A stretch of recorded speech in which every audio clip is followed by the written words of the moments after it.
Welcome to 360 Tamil. இன்னைக்கு இந்த வீடியோல ஒரு சூப்பரான வெப் சீரிஸ் தான் நம்ம பார்க்க போறோம். இந்த வெப் சீரிஸோட பேரு Black, White and Grey Love Kills அப்படின்றது தான். சூப்பரான கிரைம் த்ரில்லர் வெப் சீரிஸ்னு சொல்லலாம். இந்த வெப் சீரிஸை பொறுத்த வரைக்கும் டாக்குமெண்ட்ரி ஸ்டைல்ல எடுத்திருப்பாங்க. ஆக்சுவலா சில சீரிஸ் வந்து உண்மை சம்பவத்தை டாக்குமெண்ட்ரி மாதிரி பண்ணுவாங்கல்ல, ஆனா இது டாக்குமெண்ட்ரி மாதிரி பண்ணிருப்பாங்க, ஆனா உண்மை சம்பவம் எல்லாம் கிடையாது, முழுசா கிரியேஷன் தான். ஆனா டாக்குமெண்ட்ரி ஸ்டைல்ல சொன்னா நல்லா இருக்கும்ன்றதுக்காக அப்படி பிரசன்ட் பண்ணிருப்பாங்க. இதோட பிளாட் ரொம்ப சிம்பிளா இருக்கும். அது என்னன்னா, காதலிக்கிற ரெண்டு பேர், காதலிக்கிறாங்கன்னு கூட சொல்ல முடியாது, ரெண்டு ஃப்ரெண்ட்ஸ் வந்து ஒரு ஹோட்டல்ல போய் சந்தோஷமா இருக்கலாம்னு போறாங்க. அப்படி போனவங்களுக்கு ஏதோ பிரச்சனை வருது. ஒரு ஸ்டேஜ்ல அந்த பொண்ணு இறந்து போயிடுறா. அந்த பொண்ணை டிஸ்போஸ் பண்றதுக்கு அந்த பையன் ட்ரை பண்றான். அதுக்கப்புறம் இந்த பையன் லைஃப்ல என்னெல்லாம் ஆகுதுன்னு சொல்றதுதான் இந்த வெப் சீரிஸோட மீதி கதையா இருக்கும். ரொம்பவே சூப்பரா இருக்கும். கண்டிப்பா இந்த வெப் சீரிஸ் உங்களுக்கு பிடிக்கும்னு நம்புறேன். எக்ஸ்பிளனேஷனுக்குள்ள போறதுக்கு முன்னாடி வீடியோக்கு ஒரு லைக் போடுங்க. இந்த எக்ஸ்பிளனேஷன் பிடிச்சிருந்ததுன்னா ஐபன்ற ஆப்ஷனை கிளிக் பண்ணி சப்போர்ட் பண்ணுங்க. மேற்கொண்டு பேசி டைம் வேஸ்ட் பண்ணாம நம்ம நேரடியா எக்ஸ்பிளனேஷனுக்குள்ள போயிடலாம். ஸ்டார்டிங்கே ஹைவேஸ்ல தாபா வச்சிருக்க ஒரு நபரை காட்டுறாங்க. அவருமே அன்னைக்கு என்ன நடந்தது அப்படின்றத சொல்றாரு. இந்த சம்பவம் 2020ல நடந்திருக்கு போல. 2020ல இவர் தாபால உட்கார்ந்துட்டு இருக்கும்போது ஒரு பையன் அந்த இடத்துக்கு வர அந்த பையனோட பேரு ராகேஷ் அப்படின்றது. அவனுமே தீப்பெட்டி இருக்கா, ஸ்மோக் பண்ணும் அப்படின்ற மாதிரிலாம் கேட்கறான். இவருமே தீப்பெட்டியை எடுத்து தராரு. அந்த பையன் ரொம்ப பதட்டமா இருக்கிறத இந்த கடைக்காரர் நோட் பண்றாரு. இவன் எதுக்காக இவ்வளவு பதட்டமா இருக்கான்ற மாதிரி வித்தியாசமா பார்த்துட்டு இருக்காரு. அவனுமே என்ன இப்படி பாக்குறாருன்ற மாதிரி யோசிக்கிறான். இப்ப தீப்பெட்டியை எடுத்துட்டு கிளம்புறான். ஸ்மோக் பண்றதுக்காக தீப்பெட்டியை இவன் கேட்கல, தீப்பெட்டி தான் இவனுக்கு வேணும் போலன்ற மாதிரி இவர் யோசிக்கிறாரு. பதட்டமா கிளம்புறதை இவர் சந்தேகமா பார்த்திருப்பாரு. அந்த பையனை பார்க்கும் போதே எனக்கு சந்தேகமா இருந்தது, அதுக்கப்புறம் தான் அந்த பையன் பண்ணதை பத்தி எனக்கு தெரிய வந்தது அப்படின்ற மாதிரி சொல்றாரு. இப்ப கட் பண்ணி நமக்கு ராகேஷ காட்டுறாங்க. இப்ப ராகேஷ் ஒரு தனியான பகுதிக்கு வந்துடுறான். இப்ப கார் டிக்கியை ஓபன் பண்ணா உள்ள ஒரு பொண்ணோட பாடி இருக்கு. இறந்து போயிருக்க பொண்ணோட பேரு மீரா அப்படின்றது. இப்ப மீராவோட பாடியை டிஸ்போஸ் பண்றதுக்காக தான் இவன் வந்திருக்கான் போல. மீராவோட திங்ஸும் இருக்குல்ல, மீரா மேல மீராவோட திங்ஸ் எல்லாம் போட்டுறான். இந்த ராகேஷ் ஏற்கனவே டீசல் எல்லாம் வாங்கி வச்சிருப்பான் போல. இப்ப மீரா மேல டீசல் எல்லாம் ஊத்திட்டு இருக்கான். இவன் தீப்பெட்டி வாங்குறதுக்காக போனதுக்கு காரணமே கொளுத்துறதுக்காக தான். இப்ப கொளுத்தலாம் அப்படின்ற மாதிரி கொளுத்துறதுக்காக வர மாதிரி காமிச்சு அப்படியே கட் பண்ணிடுறாங்க. இப்ப போலீஸுங்க சில ஸ்பாட்டுக்கு வராங்க. மொதல் ஸ்பாட்ல சில திங்ஸ் எரிஞ்சு போயிருக்க மாதிரி இருக்கு, ஆனா அந்த பொண்ணோட பாடி உங்களுக்கு கிடைக்கல. இன்னொரு ஸ்பாட்ல ஒரு ஆண் இறந்து போயிருக்காரு, இன்னொரு ஸ்பாட்ல வேற ஒரு ஆண் இறந்து போயிருக்காரு. நடக்கிற எதுவுமே உங்களுக்கு புரிய மாட்டேங்குது, என்ன இத்தனை பாடி கிடைக்குது அப்படின்ற மாதிரி இவங்க விசாரணை எல்லாம் ஆரம்பிக்கிறாங்க. இப்ப பிரசன்ட்ல டேனியல் அப்படின்ற ஒரு நபருக்கு தான் பேட்டி தராங்க போல. கேஸ் விசாரிச்சாங்கல்ல, ஒரு இன்ஸ்பெக்டரும் அவரோட அசிஸ்டன்ட் எஸ்ஐயும் தான் விசாரணை பண்ணிருப்பாங்க. இன்ஸ்பெக்டர் ஆணு, எஸ்ஐ பெண்ணா இருப்பாங்க. இவங்களுமே சில விஷயங்கள்லாம் சொல்றாங்க. இப்ப ஸ்டார்டிங்ல இருந்து நடந்த விஷயத்தை நமக்கு காட்ட ஆரம்பிக்கிறாங்க. ஒரு நெட் சென்டர்ல ரெண்டு பேர் உட்கார்ந்துட்டு இருக்காங்க. ராகேஷ் மீனா தான் உட்கார்ந்துட்டு இருக்காங்க. அங்க வச்சு ரொமான்ஸ் எல்லாம் பண்ணிட்டு இருக்காங்க. தம்பி ரொமான்ஸ் பண்ணது போதும், சீக்கிரமா கிளம்புன்ற மாதிரி கடைக்காரர் சொல்றாரு. இப்ப இந்த மீனா இருக்காங்கல்ல, நம்ம ரெண்டு பேர் சந்தோஷமா இருக்கிறதுக்காக இந்த ஹோட்டலுக்கு போனா என்னன்ற மாதிரி கேக்குறாங்க. இவர் ரொம்ப பயப்படுறாரு. அதெல்லாம் ரிஸ்க்ன்ற மாதிரி சொல்றாரு. ரிஸ்க் எல்லாம் பார்த்தா முடியாது, நம்ம ஒரு நாள் போலான்ற மாதிரி சொல்றாங்க. ஒரு ஸ்டேஜ்ல இவரும் சரின்ற மாதிரிலாம் ஏத்துக்கிறாரு. இவங்க ரெண்டு பேர் பேசிக்கிட்டே அந்த இன்டர்நெட் கஃபே விட்டு கிளம்புறாங்க. இப்போ ஒருத்தங்களை காட்டுறாங்கல்ல, இவங்களோட பேரு ஸ்னேகா அப்படின்றது. இவங்க தான் அந்த மீராவோட பெஸ்ட் ஃப்ரெண்டா இருப்பாங்க. இவங்க மீராவோட வீட்டை பத்தி எல்லாம் சொல்றாங்க. மீரா பணக்கார வீட்டை சேர்ந்தவங்க போல. அப்பா பொலிட்டீஷியன், அம்மாவும் பெரிய பிசினஸ் உமனா இருப்பாங்க. ரெண்டு பேருமே இவங்களை பெருசா கண்டுக்க மாட்டாங்க. அதாவது வீட்டுக்கு போனா நிம்மதியா அந்த பொண்ணுக்கு இருக்காது போல. வீட்டுக்கு போறதுக்கே அவ பெருசா விரும்ப மாட்டா அப்படின்ற மாதிரிலாம் இந்த ஸ்னேகா சொல்லிட்டு இருக்காங்க. அம்மா எப்ப பாரு வேலை கீழன்னு வெளியே போயிடுறாங்க. அப்பாவும் வேலைன்னு வெளியே போயிடுறாரு. அப்பாக்கு டிரைவரா ஒருத்தர் இருக்கார்ல, இந்த டிரைவரை நல்லா பார்த்து வச்சுக்கோங்க. எதுக்காக இந்த டிரைவரை பார்த்து வச்சுக்க சொன்னா, ராகேஷ்னு ஒரு பையனை காமிச்சாங்கல்ல, இந்த டிரைவரோட பையனா தான் அந்த ராகேஷ் இருப்பான். ராகேஷ் ஆல்மோஸ்ட் காலேஜ் முடிச்சிட்டான் போல. அடுத்து என்னடா பண்ண போற, மேற்படிப்பு படிக்க போறியான்னு அப்பா கேக்குறாரு. இல்லப்பா, மேற்படிப்புலாம் படிக்க போறது இல்ல, என் ஃப்ரெண்ட் ஒருத்தன் நேபாள்ல இருக்கான், நான் நேபாள்ல போய் பிசினஸ் பண்ணலாம்னு இருக்கேன்ற மாதிரி பையன் சொல்றான். இது பிசினஸா, பிசினஸ்லாம் செட் ஆகாது அப்படின்ற மாதிரி அப்பா சண்டை போடுறாரு. இவன் அந்த பணக்கார வீட்டு பொண்ணை லவ் பண்றது வீட்ல யாருக்குமே தெரியாது. வீட்ல தெரிஞ்சாலே அட்வைஸ்லாம் பண்ணுவாங்க, ஆனா வீட்ல தெரியாம இவன் மெயின்டைன் பண்றான். இப்ப நைட் நேரம் அந்த மீரா கிட்ட இருந்து இவனுக்கு மெசேஜ் வருது, இன்னைக்கு அந்த ஹோட்டலுக்கு போலான்ற மாதிரி சொல்லிட்டாங்க. சரி போலான்ற மாதிரி இவனுமே இந்த இடத்துல ஏத்துக்க ஆரம்பிக்கிறான். இப்ப நைஸா இங்க இருந்து அப்பாவோட கீ எடுத்துக்கிறான். அதாவது அப்பாவோட கார் கீ இருக்கு பாத்தீங்களா, அதை எடுத்துட்டு வெளியே வரான்.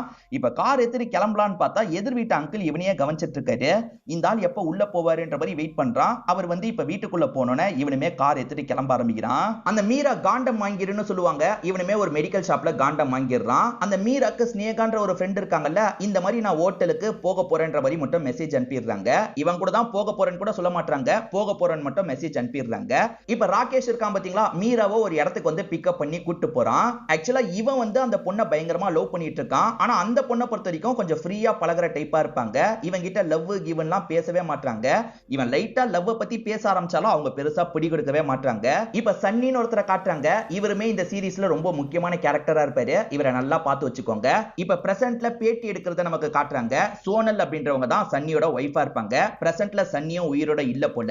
ராகேஷ் தான் கொலை பண்ணிட்டான்ற மாதிரி நம்பப்படுது. இவங்களுமே என் ஹஸ்பண்டை இழந்து நான் ரொம்ப வருத்தப்படுறேன் அப்படின்ற மாதிரி ஃபீலிங்கா இந்த இடத்துல பேசிட்டு இருக்காங்க. இப்ப திரும்பி பாஸ்ட்ல சன்னியை பத்தி நமக்கு காட்டுறாங்க. சன்னியை பொறுத்த வரைக்கும் டாக்ஸி ஓட்டுற வேலை தான் பார்த்துட்டு இருக்காரு. இப்ப கூட ஒருத்தரை பிக்கப் பண்றதுக்காக தான் ஒரு ஹாஸ்பிட்டலுக்கு வந்திருக்காரு. இவர் பிக்கப் பண்ண போறவருக்கு கண் பார்வை இப்ப சரியா தெரியல. அதாவது கண்ல டேமேஜ் ஏற்பட்டிருக்கும். ஆல்மோஸ்ட் ஆபரேஷன்லாம் முடிஞ்சிருச்சு. கண் பார்வை வரதுக்கு இன்னும் 2-3 நாள் ஆகும்ன்ற மாதிரி சொல்லியிருப்பாங்க. இந்த சமயத்துல தான் டாக்ஸி பிடிச்சி வீட்டுக்கு போறதுக்காக சன்னியை புக் பண்ணியிருக்காரு போல. சன்னியும் நான் தான் சார் வரதுக்கு கொஞ்சம் லேட் ஆயிருச்சு சாரின்ற மாதிரிலாம் சொல்றாரு. பரவாயில்ல இருக்கட்டும்பா அப்படின்ற மாதிரி இவருமே கார்ல ஏறி உட்கார்றாரு. இவர் பேரு தீபக் அப்படின்றது. இவருமே ஒய்ஃபுக்கு கால் பண்ணி பேசிடலான்னு பேசுறாரு. எப்ப வருவீங்கன்ற மாதிரிலாம் ஒய்ஃபு கேக்குறாங்க. இப்பதான் கார்ல ஏறி இருக்கேன், வரதுக்கு எப்படியும் 8 மணி நேரம் ஆகும்னு சொல்றாரு. இந்த சமயத்துல நமக்கு ராகேஷையும் அதே மாதிரி வந்து அந்த மீராவையும் காட்டுறாங்க. இந்த மீராவை பொறுத்த வரைக்கும் பெரிய குடும்பத்து பொண்ணு இல்ல, ஃபேஸ் தெரியக்கூடாதுன்றதுக்காக கொஞ்சம் முகத்தை மறைச்ச மாதிரி தான் அந்த இடத்துக்குள்ள நுழையிறாங்க.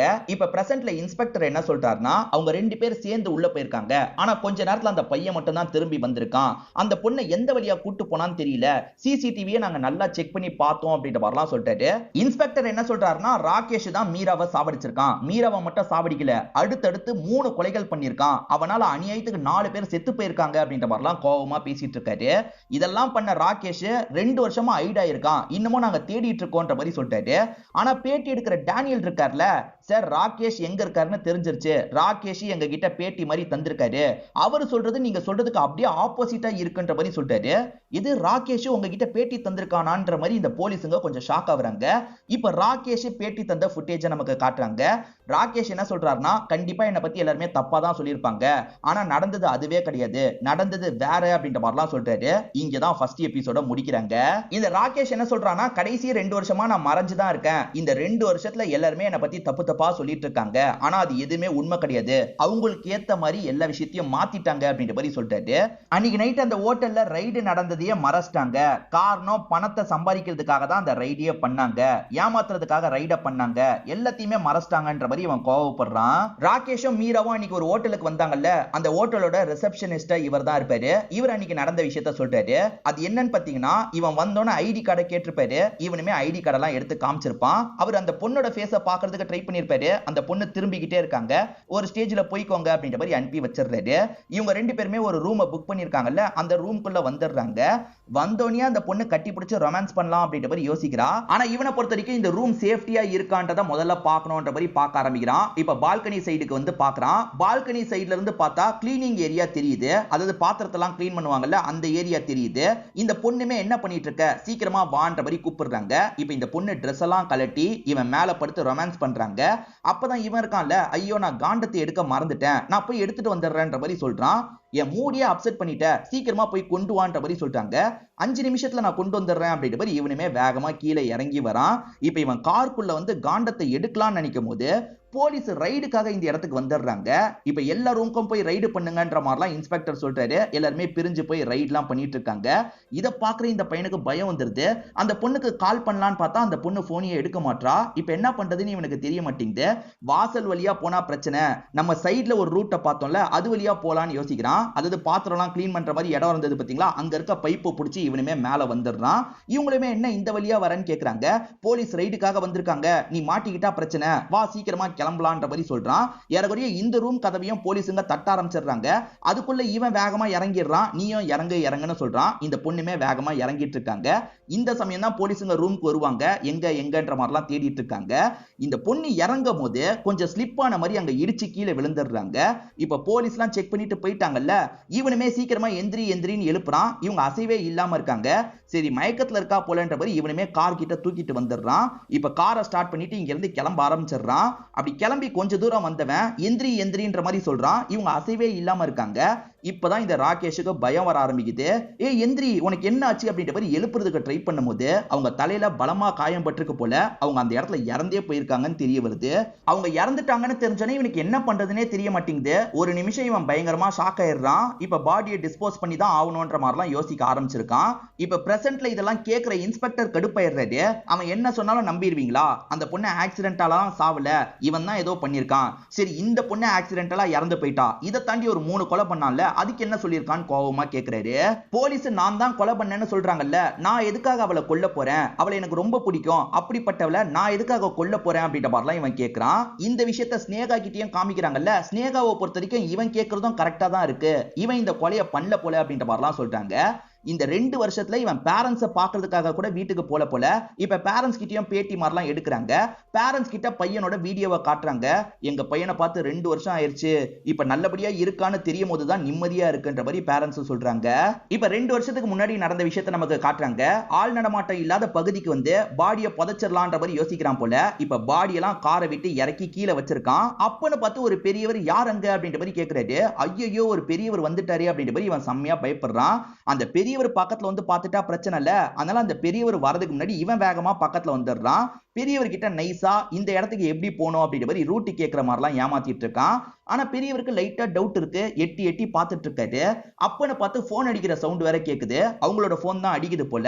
இப்ப பெரியவர் கிட்ட இவன் இருக்கான்ல, எனக்கு கொஞ்சம் தண்ணி மட்டும் கிடைக்குமான்னு கேக்குறான். பெரியவரும் எடுத்துட்டு வரேன்ற மாதிரி இங்க இருந்து கிளம்புறாரு.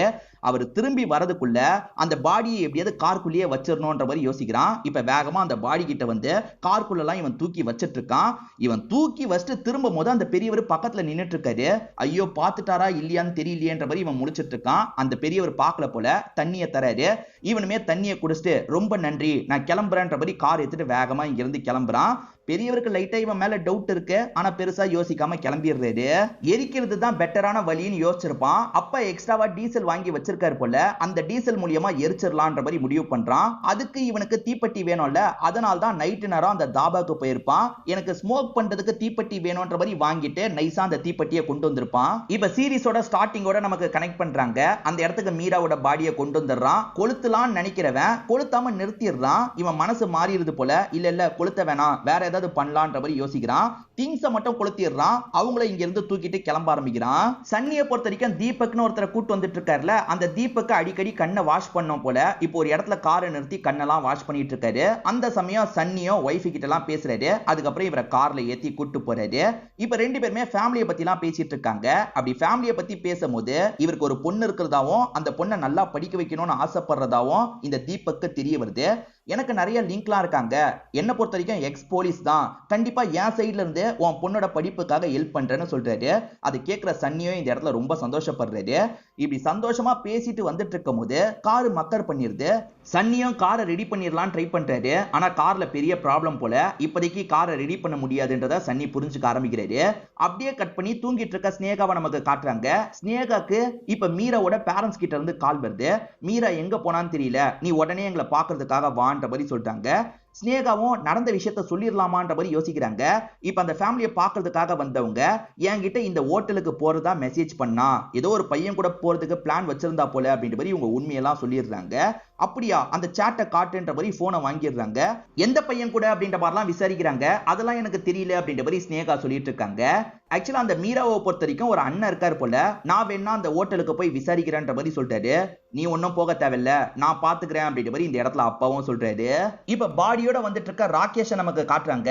ராகேஷோட கார் வந்துட்டு இருக்கும் போது சன்னியும் லிஃப்ட் வேணும்ன்ற மாதிரி கேட்கிறாரு. ஆனா இந்த ராகேஷ் கண்டுக்காம காரை கிராஸ் பண்ணி போயிட்டு இருக்கான். அப்படி போகும்போது அங்க செக்கிங் நடக்கிறது இவனுக்கு தெரிய வருது. செக்கிங் நடக்குதுன்னு தெரிஞ்சோன்னா பயந்துடுறான். இப்ப என்ன பண்றதுன்னு தெரியாம பயத்துல ரிவர்ஸ் வந்துட்டு இருக்கான். நமக்கு தான் லிஃப்ட் தர போறாரு போலன்ற மாதிரி சன்னி பேச ஆரம்பிச்சிடுறாரு. சார் ஒரு கிளைண்ட்டை கூட்டு வந்தேன், அவர் கரெக்டா ஊருக்கு போய் சேரணும் போல சார், அவரோட இடத்துல நீங்க விட்டுட்டீங்கன்னா நல்லா இருக்கும் சார் அப்படின்ற மாதிரிலாம் கேட்கிறாரு. அவர் ஒரு எக்ஸ் போலீஸ் சார் அப்படின்ற மாதிரியும் சொல்றாரு.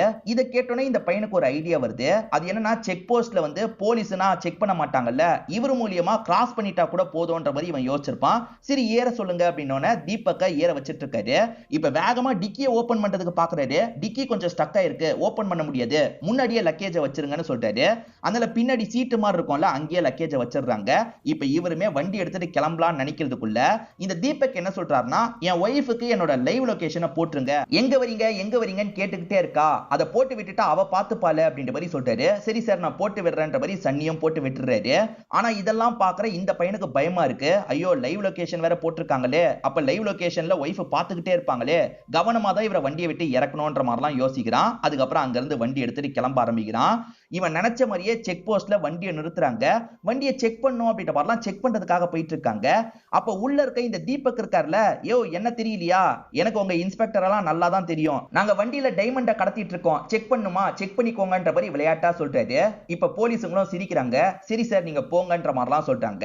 இந்த வண்டியில இருந்து டீசல் ஸ்மெல் வந்துட்டு இருக்கிறத தீபக் நோட் பண்றாரு. ஏன் தம்பி டீசல் ஸ்மெல் வருதுன்ற மாதிரி கேக்குறாரு. மீராவோட பாடியில டீசல் சிந்தப்பட்டிருக்குல்ல, அதனால தான் ஸ்மெல் வருது. இந்த பையன் அந்த கேள்விக்கு எந்த ஒரு பதிலும் சொல்லாம அமைதியா இருக்கான். இப்ப அப்படியே கட் பண்ணி சன்னியை நமக்கு காட்டுறாங்க. இப்ப சன்னி இருக்காரு பாத்தீங்களா, ஓனருக்கு கால் பண்றாரு, நடந்த விஷயத்தெல்லாம் சொல்றாரு. இப்ப வேற ஒரு கார்ல ஏத்தி அனுப்பி வச்சிருக்கேன் சார் அப்படின்ற மாதிரிலாம் சொல்றாரு. இப்ப பிரசன்ட்ல இன்ஸ்பெக்டர் என்ன சொல்றாருன்னா, அந்த மீராவை அவன் சாவடிக்கல, மீரா ஆக்சிடென்டலா இறந்து போயிட்டான்னு கூட வச்சுக்கலாம், அதுக்கப்புறம் சன்னியை சாவடிச்சிருக்கான், தீபக்க சாவடிச்சிருக்கான், இன்னொன்னு அப்பாவி பையனை சாவடிச்சிருக்கான், அதுக்கெல்லாம் அவன் கிட்ட என்ன பதில் இருக்குன்ற மாதிரி கோபமா கேக்குறாரு. அதுக்கான விஷயத்தையும் அவங்க கிட்ட நாங்க கேட்டிருக்கோம் அப்படின்ற மாதிரி டேனியல் பதில் சொல்றாரு. ராகேஷ் என்ன சொல்றானா, தீபக் சாரை நான் கொலை பண்ணவே இல்ல, தீபக் சாரை கொலை பண்ணதை நான் பார்த்தேன், நான் வெறும் ஐ விட்னஸ் தான் அப்படின்ற மாதிரி சொல்றான். யாரு கொலை பண்ணாங்கன்றதை நமக்கு இப்போதைக்கு ரிவீல் பண்ணல. இங்கதான் செகண்ட் எபிசோட நமக்கு முடிக்கிறாங்க. தேர்ட் எபிசோட ஸ்டார்டிங் சீனே சம்பந்தமே இல்லாம ஒரு சீனை காட்டுறாங்க. இந்த சீன்ல புதுசா ஒரு கேரக்டரையும் காட்டுறாங்க. இந்த கேரக்டர் இந்த சீரீஸ்ல ரொம்பவே முக்கியமான கேரக்டர், நல்லா பார்த்து வச்சுக்கோங்க. இவரோட பேரு மோகன் அப்படின்றது. இவர் ஒரு காட்டு பகுதியில வண்டி நின்னுட்டு இருக்கு. அந்த வண்டியை செக் பண்றதுக்காக பக்கத்துல வராரு. அந்த வண்டியில சன்னி சாவர தருவாயில இருக்காரு. இது என்ன சீன் இப்போதைக்கு உங்களுக்கு தெரியாது, போக போக தெரிஞ்சிடும். இப்ப திரும்பி விட்ட இடத்துல இருந்து நமக்கு கண்டினியூ பண்றாங்க. தீபக்கை இந்த பையன் கார்ல கூட்டு வந்துட்டு இருக்கான். ஏன் தம்பி நான் கேட்ட கேள்விக்கு நீ பதிலே சொல்ல, எதனால டீசல் ஸ்மெல் வருதுன்ற மாதிரி கேக்குறாரு.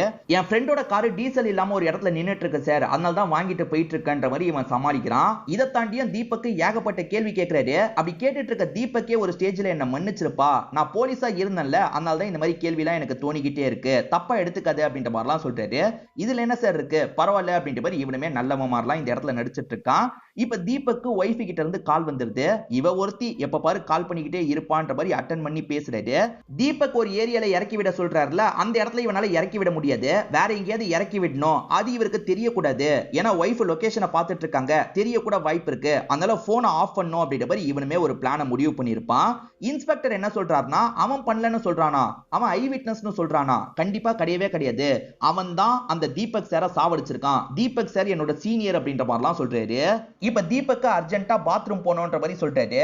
இப்ப இறங்கும் போது போனை சீட்லயே வச்சுட்டு தான் அவர் இறங்குறாரு. இவன் கை தாங்களா கொஞ்சம் தள்ளி இருக்கிற இடத்துக்கு கூட்டு வந்து இங்க போங்கன்ற மாதிரி சொல்லிடுறான். அவர் திரும்பி வரதுக்குள்ள எப்படியாவது அவரோட போன் எடுத்து ஆஃப் பண்ணும் அப்படின்ற மாதிரிலாம் இவன் யோசிச்சுட்டு இருக்கான். இப்ப இவனுமே ரெஸ்ட் ரூம் போற மாதிரிலாம் டிராமா பண்ணிட்டு இருக்கான். அப்படி ரெஸ்ட் ரூம் போற மாதிரி டிராமா பண்ணவன் நைஸா காரை திறந்து உள்ள இருக்க போன் எடுத்து ஆஃப்லாம் பண்ணிட்டு இருக்கான். அப்பன்னு பார்த்து அவர் நடந்து வந்துட்டு இருக்காரு. இவனுமே அவர் வரதுக்குள்ள பண்ணணும் அப்படின்ற மாதிரி கொஞ்சம் வேகமா பண்ணிட்டு இருக்கான். அவர் அதை லைட்டா ஃபீல் பண்றாரு போல, பெருசா காமிச்சிக்க மாட்டாரு. இப்ப இவன் போனை வச்சுட்டு அவர் வரதுக்குள்ள வேகமா போய் யூரின் போற மாதிரிலாம் நடிச்சிட்டு இருக்கான். அவருக்கு லைட்டா சந்தேகம் வருது, ஆனா முழுசா இவனை சந்தேகப்பட முடியல. இவருக்கு கம்ப்ளீட்டா கண்ணு தெரியாதா இல்ல லைட்டா கண்ணு தெரியுமா அப்படின்ற மாதிரிலாம் இவனுக்கு தோணுது. நம்ம பண்ணதை பார்த்திருப்பாரா மாட்டாரா அப்படின்ற மாதிரி யோசிச்சுக்கிட்டே தான் இவன் வந்திருப்பான். இந்த மாதிரி யோசிச்சுக்கிட்டே வந்துட்டு இருக்கும் போது கார் இருக்கு பாத்தீங்களா, ஒரு இடத்துல வந்து டயர் பஞ்சர் ஆன மாதிரி நின்றுது. டயர் பஞ்சர் ஆயிடுச்சு, நான் சரி பண்றேன் அப்படின்ற மாதிரி இவனுமே பின்னாடி போயிட்டு இருக்கான். ஏன்பா ஏற்கனவே டிக்கியை திறக்க முடியாதுன்னு சொன்னல, இப்ப மட்டும் எப்படி திறப்பன்ற மாதிரிலாம் இவர் கேள்வி கேட்கிறாரு. அந்த கேள்விக்கு இவன் பதில் சொல்ல மாட்டான். இவன் பாட்டுக்கு டிக்கியை ஓபன் பண்றான். அந்த இடத்துல அவங்களோட பாடி இருக்குல்ல, அந்த பாடியை பார்த்தோன்னா ஃபீல் பண்ணி அழ ஆரம்பிச்சிடுறான். இவருக்கு சவுண்ட் கேட்க கூடாதுன்றதுக்காக பொறுமையா அழுவுறான். இப்ப அங்க இருக்க டயரை எடுத்து டயர் எல்லாம் இவன் மாத்திட்டு இருக்கான். திரும்ப திரும்ப இவங்களோட பாடியை பார்க்கும் போது இவனுக்கு லைட்டா கொமற்ற மாதிரிலாம் வருது. இப்ப கொமற்ற மாதிரி வந்தோன்னா இவனுமே வாந்தி எடுக்கிறதுக்காக கொஞ்சம் தள்ளி இருக்க பகுதிக்கு போயிடுறான். இருக்கிறான். இவன் என்னென்னமோ பண்ணிட்டு இருக்கான்ல, உள்ள இருக்க தீபக்கு லைட்டா பயம் வருது. இவன் என்னென்னமோ பண்றானே, நம்மள ஏதாவது பண்ணிடுவானா அப்படின்ற மாதிரிலாம் யோசிக்க ஆரம்பிக்கிறாரு. இப்ப லைட்டா இவரோட கண்ணை ஓபன் பண்ணி பாக்குறாரு. அது என்னன்னா சூரிய வெளிச்சம் பட்டுச்சுன்னா கண்ணு டோட்டலா போயிடும். அதை மீறியும் லைட்டா இவர் பாக்குறாரு. அப்ப கொஞ்சம் டிஸ்டன்ஸ்ல அவன் உட்கார்ந்துட்டு இருக்கிறது தெரியுது. பாடியை பார்த்து வாந்தி தான் எடுத்துட்டு இருக்கான். சரி, லாங்ல தான் இருக்கான். இந்த சமயம் கார் டிக்கில என்னதான் இவன் வச்சிருக்கான்றதை நம்ம பாத்துரலாம். நம்மளால பார்க்க முடியலன்னா என்ன, ஒரு போட்டோ மாதிரி எடுத்து நமக்கு தெரிஞ்சவங்களுக்கு அனுப்பி வச்சிடலாம்ன்ற மாதிரி யோசிக்கிறாரு. இப்ப வீடியோவை ஆன் பண்ணிட்டு அங்க என்ன இருக்குன்ற மாதிரிலாம் பாக்குறாரு. இவருக்கு அங்க இருக்க பொண்ணோட பாடி எல்லாம் தெரிய மாட்டேங்குது. ஆனா கேப்சர் மட்டும் பண்ணிட்டு இருக்காரு. இந்த சமயம் பார்த்து இவன் வரும்போது அவர் எங்க போனாருன்னு தெரியல. இந்த தீபக் எங்க போனாருன்ற மாதிரி காருக்கு பின்னாடி வரும்போது கார் டிக்கி கொஞ்சம் ஓபன்ல இருக்கு. அந்த மனுஷன் தான் ஓபன் பண்ணிருக்காரு போலன்ற மாதிரி யோசிக்கிறான். இப்ப அவர் இருக்காரு பாத்தீங்களா, வேகமா காட்டு பகுதியில ஓடிட்டு இருக்காரு. தெரிஞ்சவங்களுக்கு இதை எப்படியாவது சொல்லணும் அப்படின்ற மாதிரி இவர் சொல்றதுக்கெல்லாம் ட்ரை பண்ணிட்டு இருக்காரு. இவர் சொல்றதுக்கு ட்ரை பண்ணிட்டு இருக்கிறது அவனுக்கு தெரிஞ்சிருது. இப்ப வேகமா தீபக் பக்கத்துல வந்து தீபக்கை லாக் பண்றதுக்கு ட்ரை பண்றான். அவனோட டூலோட தான் வந்திருப்பான். அந்த ராகேஷ் கையில ஒரு டூல் இருக்கு பாத்தீங்களா, அந்த டூலை இவர் புடுங்கிக்கிறாரு. புடுங்கி இவர் இஷ்டத்துக்கு சுத்துறாரு. இப்ப ராகேஷுக்கு பயம் வந்துருது. இவர் போனா போயிட்டு போறாரு, நம்ம கிளம்பிடலாம் அப்படின்ற மாதிரி வேகமா இங்க இருந்து ஓட பாக்குறான். ஆனா அவர் விட மாட்டாரு. இவனை அடிச்சு பிடிக்கணும்ன்ற மாதிரி அவர் துரத்திட்டு வராரு. இவன் கூட சண்டை போட்டுட்டு இருக்காரு. இப்ப நல்லா லாக் பண்ணவரு இவன் கழுத்தை நெரிக்கணும்ன்ற மாதிரி கழுத்தை நெரிச்சிட்டு இருக்காரு. இவனுக்கு உயிரே போற மாதிரி இருக்கு. விடுங்க விடுங்கன்ற மாதிரிலாம் இவன் கேட்டுட்டு இருக்கான். அதை மீறியும் கழுத்தை நெரிச்சிட்டு இருக்காரு. நான் செத்தே போயிட்டேன்னு நினைச்சேன், ஆனா அப்பதான் அந்த அதிசயம் நடந்தது அப்படின்ற மாதிரி இவன் சொல்றான். இப்பதான் நடந்த ஒரு முக்கியமான விஷயத்தை நமக்கு ரிவீல் பண்றாங்க. இவன் இவ்வளவு நேரம் செத்து போயிட்டதான் நினைச்சான் பாத்தீங்களா, அந்த பொண்ணு காரை விட்டு இறங்கி வராங்க. அந்த பொண்ணு இன்னும் உயிரோட தான் இருக்காங்க போல. இப்ப காதலனுக்கு பிரச்சனை இருக்குல்ல, அதனால தீபக் அடிக்கணும்ன்ற மாதிரி ஓங்கி மண்டையிலே ஒரு போடு போடுறாங்க. தீபக்கு பொத்துன்னு கீழே விழுந்துடுறாரு. இப்ப அந்த மீரா இருக்காங்கல்ல, நீ ஓகே தானே நீ ஓகே தானே அப்படின்ற மாதிரி இவனை எழுப்பிட்டு இருக்காங்க. இப்ப கண் முடிச்சு பாக்குற இவனுமே இவங்களை பார்த்து ரொம்ப ஷாக் ஆகுறான். கொஞ்ச நேரத்துக்கு முன்னாடி நமக்கு வந்தது கற்பனைன்னு நினைச்சிருப்பான். ஆனா உண்மையிலேயே இவங்க வந்திருக்காங்கன்னு தெரிஞ்சோனே இவனால சுத்தமா நம்பவே முடியல. உனக்கு எதுவும் ஆவலியான்ற மாதிரிலாம் ஆச்சரியமா இந்த இடத்துல கேட்டுட்டு இருக்கான். அந்த நிமிஷம் சுத்தமா என்னால எதுவுமே நம்ப முடியல. அதுக்கப்புறம் தான் மீரா உயிரோட தான் இருக்கான்றது எனக்கு தெரிஞ்சது அப்படின்ற மாதிரி இவனுமே சொல்லிட்டு இருக்கான். இது எல்லாத்தையும் மத்தவங்களும் கவனிக்கிறாங்கல்ல, ஸ்னேகா பயங்கரமா ஷாக் ஆகுறாங்க. இது மீரா உயிரோட இருக்காளான்ற மாதிரி ஆச்சரியப்படுறாங்க. இன்ஸ்பெக்டர் என்ன சொல்றாருன்னா, மீரா உயிரோட இருக்கானா நம்ம முன்னாடி வந்து காட்ட வேண்டியதானே, நான் கொலை பண்ணலன்றதை ப்ரூவ் பண்ண வேண்டியதானே, எதுக்காக 2 வருஷம் மறைஞ்சிருந்தான் அப்படின்ற மாதிரிலாம் கேள்வி கேட்கிறாரு. இப்ப போலீஸுங்க வேற ஒரு விஷயத்த சொல்றாங்க. அவன் கார்ல பாடியை ஏத்துற மாதிரி ஒரு வீடியோவை ஒரு பையன் எடுத்திருப்பான். அந்த சமயம் அந்த பொண்ணு இருந்திருந்தா அந்த பொண்ணுமே கேப்சர் ஆயிருப்பாள்ல, அந்த பொண்ணு கேப்சர் ஆகவே இல்ல, இவன் பொய் சொல்றான் அப்படின்ற மாதிரிலாம் சொல்றாங்க. அவன் மண்டிக்குள்ள பாடி ஏத்துறத ஒரு பையன் கேப்சர் பண்ணிருக்கான் போல. சோசியல் மீடியாலலாம் அந்த வீடியோ பரவி இருக்கு போல. அதை பத்தி தான் இன்ஸ்பெக்டர் சொல்றாரு. இத பத்தி இந்த பேட்டி எடுக்கிற டேனியல்மே ராகேஷ் கிட்ட கேக்குறாரு. நான் நடந்த விஷயத்த சொல்றேன் நம்புங்க அப்படின்ற மாதிரி ராகேஷ்மே நடந்த விஷயத்த சொல்ல ஆரம்பிக்கிறாரு. இப்ப காப்பாத்தின மீரா இருக்காங்கல்ல, என் மேல எதனால டீசல் ஸ்மெல் வருதுன்ற மாதிரி கேக்குறாங்க. என்னை எரிக்கிறதுக்கு ட்ரை பண்ணியான்ற மாதிரி கோவப்படுறாங்க. ஆமா நீ செத்து போயிட்டான்னு நினைச்சேன், என்ன பண்றதுன்னு தெரியாம தான் எரிக்கிறதுக்கு முடிவெடுத்தேன் அப்படின்ற மாதிரிலாம் இவன் சொல்றான். சரி விடு, சீக்கிரமா இவரோட பாடியை இங்க இருந்து கொண்டு போனோம், எங்கேயாவது டிஸ்போஸ் பண்ணோம் அப்படின்ற மாதிரி சொல்லிட்டாங்க. இப்ப 2 பேருமே சேர்ந்த மாதிரி இந்த தீபக்கோட பாடியை தூக்கி கார் டிக்கில வைக்கலாம்னு நினைக்கிறாங்க. அப்படி கார் டிக்கில வைக்கிறதுக்காக போகும்போது இந்த மீரா இருக்காங்கல்ல, காருக்குள்ள போயிடுறாங்க. பாடியத்தான்ற மாதிரி வாங்கிட்டு இருக்காங்க. இவனுமே பாடியை கொஞ்சம் உள்ளலாம் கொண்டு போயிட்டு இருக்கான். இந்த சமயம் பார்த்தா அந்த வழியா ஒரு பையன் வந்திருப்பான். அவன் வீடியோ எடுத்திருப்பான். அதனாலதான் மீரா தெரியல, நான் மட்டும் தெரிஞ்சேன் அப்படின்ற மாதிரி சொல்றான்.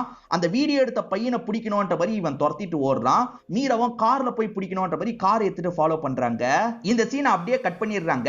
இதுல இருந்து சில நாள் கழிச்சு நடக்க போற ஒரு விஷயத்தை நமக்கு காட்டுறாங்க.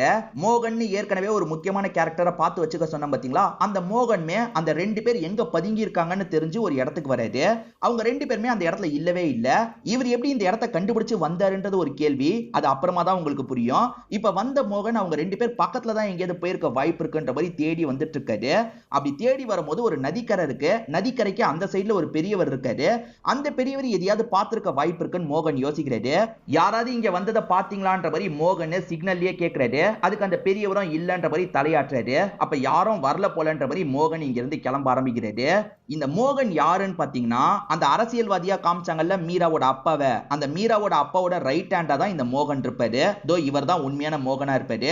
இவருமே நான் உண்மையா நடந்த விஷயத்தெல்லாம் சொல்றேன், கவலைப்படாதீங்க, நீங்க எதிர்பார்க்காத நிறைய ட்விஸ்ட் காத்துட்டு இருக்குன்ற மாதிரி சொல்றாரு. இங்கதான் 3rd எபிசோட நமக்கு முடிக்கிறாங்க. சோ இன்னும் 3 எபிசோட் பேலன்ஸ் இருக்கு. அது அடுத்த வீடியோல நம்ம பார்க்கலாம். இப்போ வரைக்கும் கதை எப்படி போயிட்டு இருக்குன்றத சொல்லுங்க. நீங்க இன்னும் எதிர்பார்க்காத நிறைய ட்விஸ்ட் இந்த சீரிஸ்ல வரும். கண்டிப்பா உங்களுக்கு பிடிக்கும்னு நம்புறேன். இந்த ராகேஷ் பேட்டி தரும்போது ஒரு மாதிரியும் அதே மாதிரி கதையில வரும்போது ஒரு மாதிரியும் இருப்பாரு. ஏன்னா இது டாக்குமெண்ட்ரி ஸ்டைல்ல எடுத்திருக்காங்கல்ல, அதனால தான் 2 பேரை நடிக்க வச்சிருக்காங்க. நீங்க தேவையில்லாம கன்ஃபியூஸ் ஆகாதீங்க. பேரை மட்டும் நீங்க ஃபாலோ பண்ணிக்கோங்க. கதை உங்களுக்கு தெளிவா புரியும். கண்டிப்பா இந்த வீடியோ உங்களுக்கு பிடிச்சிருக்கும் நம்புறேன். இந்த வீடியோ உங்களுக்கு பிடிச்சிருந்ததுன்னா லைக் பண்ணுங்க, கமெண்ட் பண்ணுங்க, மறக்காம 360 தமிழ் சேனலை சப்ஸ்கிரைப் பண்ணுங்க. தொடர்ச்சியா இந்த மாதிரி வீடியோக்கள் வந்துகிட்டே தான் இருக்கும்.